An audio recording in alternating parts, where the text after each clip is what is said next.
Assalamu alaikum. 6 p.m. This is Radio Pakistan, the news read by Tarannum Salman. The headlines. The Prime Minister today kicked off a countrywide clean and green Pakistan drive to tackle the challenges of a swelling pollution and global warming. The Finance Minister says the IMF team arrives in Pakistan on the 7th of next month to negotiate a loans program for Pakistan. Information Minister says Right to Information Act will be introduced for general public to get information about the ongoing projects. Chairman Joint Chiefs of Staff Committee says Pakistan's armed forces have distinction to deliver results in the most challenging environment. In occupied Kashmir, complete shutdown is being observed in sham, pole-bound areas of the valley. And in Afghanistan, 12 people were killed in an explosion at an election rally in Takhar province today. And now the news in detail. Prime Minister Imran Khan today kicked off a countrywide clean and green Pakistan drive to tackle the challenges of swelling pollution and global warming with a resolve to inherit a cleaner Pakistan even more than Europe. He launched the Action Day of the Clean and Green Pakistan at Islamabad College for Girls by planting a sapling and sweeping the lawns of the college. Holding the broom, the Prime Minister also picked the garbage and disposed it off before washing hands to teach the youngsters the proper cleanliness methods. Later, while addressing the ceremony, Prime Minister recalled the remarkable role played by the students for fundraising of Shaukat Khanum Hospital across the country and urged them to replicate the same dedication for this drive.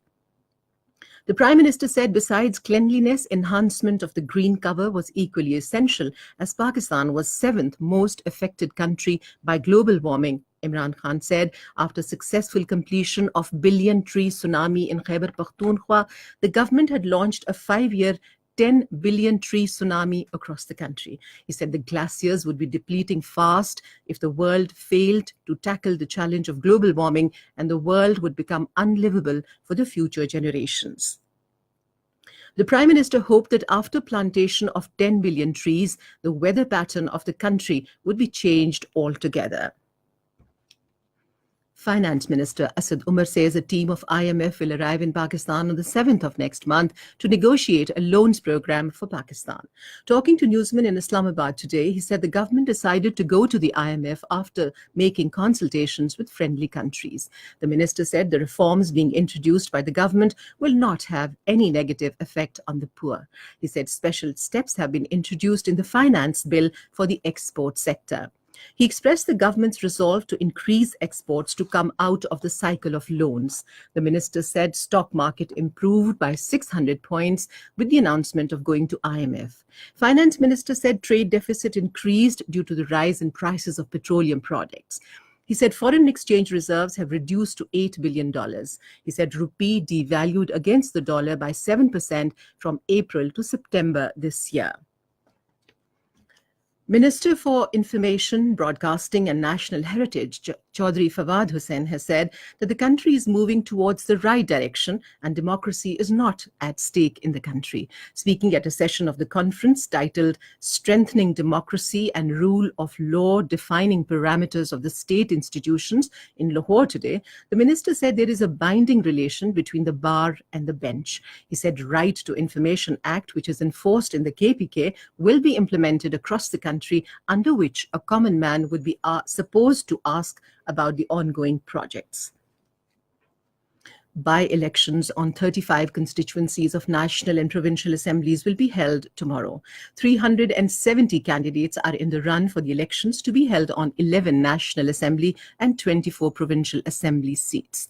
Polling will begin at 8 in the morning and continue till 5 p.m. without any pause. Election Commission of Pakistan has established a control room for guidance of overseas Pakistanis in the by-elections. In a statement today, the ECP advised those overseas Pakistanis who have not yet received voting password to contact the control room at 0092 512 778899. It said that voters would not be allowed to cast their votes without a password. This is Radio Pakistan. Chairman Joint Chiefs of Staff Committee General Zubair Mahmood Hayat has said that soldiers of Pakistan Armed Forces are laced with the unflinching spirit of loyalty and sense of sacrifice. He was addressing the passing out parade of cadets at PMA Kakul Academy today. Zubair Mahmood Hayat said, "Our soldiers have the distinction to deliver results in the most challenging environment." Earlier, the Chairman Joint Chiefs of Staff Committee also reviewed the parade and gave awards to the distinguished cadets. Cadets from Saudi Arabia, Nepal, Sri Lanka, Palestine, and Libya were amongst those who completed the course. The Communist Party of China and Pakistan Tehreek-e-Insaf have agreed to further strengthen and make effective links between the two parties. The understanding came at a meeting between the two sides in Islamabad today.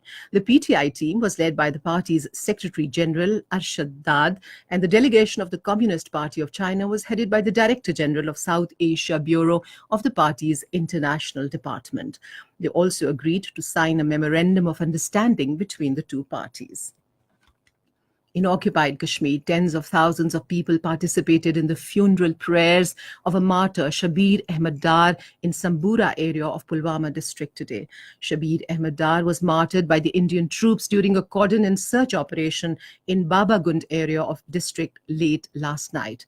On the other hand, complete shutdown was observed in pole-bound areas of the Kashmir Valley on the call of joint resistance leadership.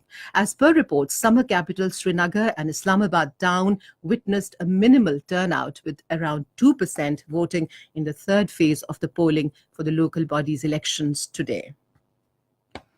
In Afghanistan, at least 12 people were killed and more than 30 injured in an explosion at an election rally in Takhar province today. The blast occurred at the rally for a woman candidate, Nazifa Yousafzai Bek, who is contesting Afghanistan's parliamentary polls due to take place on the 20th of this month. Election officials said 5 candidates, all men, have been killed in separate attacks so far. Another 2 have been abducted and 4 others have been wounded by the militants.